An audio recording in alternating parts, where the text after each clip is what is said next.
this is in a recreation of an 100-year-old Czech marionette. Bodies, puppets, are symmetrical, and so a lot of these, like, dual parts, like hands, feet, legs, uh, your kind of instinct is to do them together, and I think that we did that a lot for the pieces, and sort of it kinda went bottom up, I would say, like, we started with the feet and built him up, which I don't think was entirely intentional, but I think it says a lot about how we think about, uh, recreating a body, you know? Like, we kinda think of ourselves as, centered in our feet and being bipedal.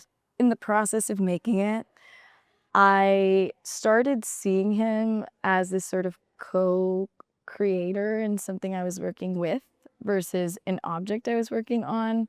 The full body assembling happened pretty quickly before the stringing, and then the head assembly happened pretty quickly, and then connecting those 2 was actually the most difficult part of the stringing and assembly. And so for a while, those 2 things were disjointed, which is interesting. Once he was a full body, I really started seeing this as a person. It was funny every time we had to, like, restring or change something, I would kinda make a joke that it was surgery. But it started to feel that way because you were thinking about, like, laying his body in a way where you could, like, access whatever you were trying to string or whatever you were trying to fix, and it would start to mimic different positions that people take, right? Like, he has a body, he has limbs, and so, I would say right before the head is when he started coming alive. People generally respond to him, one, kind of impressed, kind of taken aback, like, he has a big presence in the room, and I think that has, 1, to do with his materiality, but 2, his size. I think it's almost like having a child next to you, like, he's not quite a full adult human size, but he's definitely tall enough, like, people are more, like, intrigued and look at him like a thing, like a feat that he was created.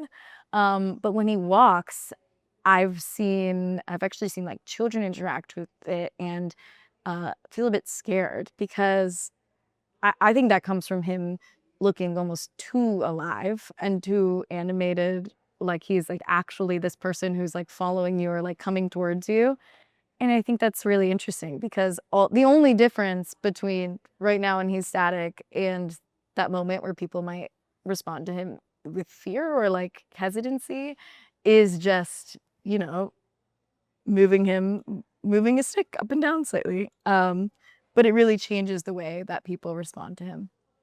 So talking about his sort of walking motion, here you can see on the controller, all I'm doing is moving this bar back and forth to move his leg and sort of simulate walking. I can also move his arms with my other hand, but I had him connected to a servo motor that would mimic exactly the motion that I'm just doing.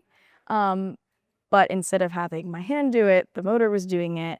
And I think that feeling of this product, I think we're very comfortable with puppets when people make them and people control them because they don't have agency and we feel like we still have control over them, but he was still animated on his own. Um, that really made people think about how we, our comfort level with these, like, embodiments of ourself, right? Like, how far is too far?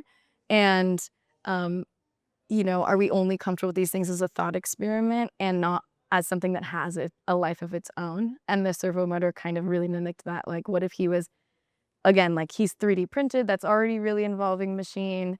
Now he's controlled by a machine. Like, the only human part there was really being assembled by a person, but that's almost like he was brought to life by a person and then got to live a life on his own. And uh, yeah, definitely got people thinking. I think puppets in education and having this exhibit about puppets in education for me is really about thinking about the ways that students and people come to know about our physical existence. And so I think a lot of what is maybe lost or not focused on in education is how much we think in our movement and how much is gained when in exploratory uh, we're in conversation with the world, right? Like when we're making in schools, students are learning. And when, students are playing at recess, students are learning. Like they're learning about the world, they're making meaning of the world. I think puppets really bring a sense of joy to people, like sometimes because we're uncomfortable and maybe this guy walking towards us is scary and so we kind of have to laugh it off, or because we think it's really silly that people are like stepping into this voice, and seeing both like really little kindergartners come in this space and laugh and enjoy as they're creating puppets, but also faculty and full-grown adults who find a similar joy. I think um, we don't always get that in these kinds of spaces, and it's nice to hear it all the time.